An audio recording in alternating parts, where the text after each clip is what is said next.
আসসালামু আলাইকুম সম্মানিত শিক্ষার্থীবৃন্দ, গেম অফ স্টাডির তরফ থেকে আমি আবির স্যার সকলকে স্বাগতম জানাচ্ছি আরও একটি গুরুত্বপূর্ণ আপডেটে। তো বলা হচ্ছে যে জাবি ভর্তি পরীক্ষায় মুক্তিযোদ্ধার নাতি নাতনি ও হচ্ছে ভিসি কোটায় দুইটা কোটা কিন্তু কি বাতিল করা হয়েছে, যেটা খুবই গুরুত্বপূর্ণ নিউজ আমার কাছে মনে হয়েছে।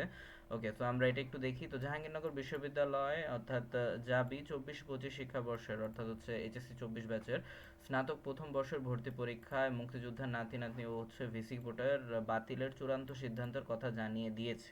ঠিক আছে, তো এটার প্রতিক্রিয়া কেমন হতে পারে, তো আপনার কি মতামত চাইলে কমেন্ট করে জানাতে পারেন। আর আজ বৃহস্পতিবার 26 ডিসেম্বর বিশ্ববিদ্যালয় প্রশাসনিক ভবন অনুষ্ঠিত অনুষ্ঠিত কেন্দ্রীয় ভর্তি কমিটি সভায় এই সিদ্ধান্ত নেওয়া হয়েছে বলে জানান। আর ভর্তি পরীক্ষায় কমিটির সদস্য সচিব ও ডেপুটি রেজিস্ট্রার সৈয়দ মোহাম্মদ আলী রেজা আর তিনি বলেন যে আজকে ভর্তি কমিটির সভায় কিছু গুরুত্বপূর্ণ সিদ্ধান্ত নেওয়া হয়েছে। মুক্তিযোদ্ধার নাতি নাতনি কোটা, তারপরে ভিসি কোটা এবং চূড়ান্তভাবে বাতিল করার সিদ্ধান্ত রয়েছে। আর এছাড়াও এই যে 10টি ইউনিটের পরিবর্তে 7টি ইউনিটে পরীক্ষা নেওয়ার কিন্তু সিদ্ধান্ত হয়েছে। আচ্ছা, এটা নিয়ে অলরেডি আমার ভিডিও কিন্তু করা হয়েছে, তো এটা ডিটেলস আকারে করা আছে কোন ইউনিটে কি কি ইউনিট সংযুক্ত করা হয়েছে, তো চাইলে ওই ভিডিওটা দেখতে পারেন, প্লে লিস্টে কিন্তু আছে।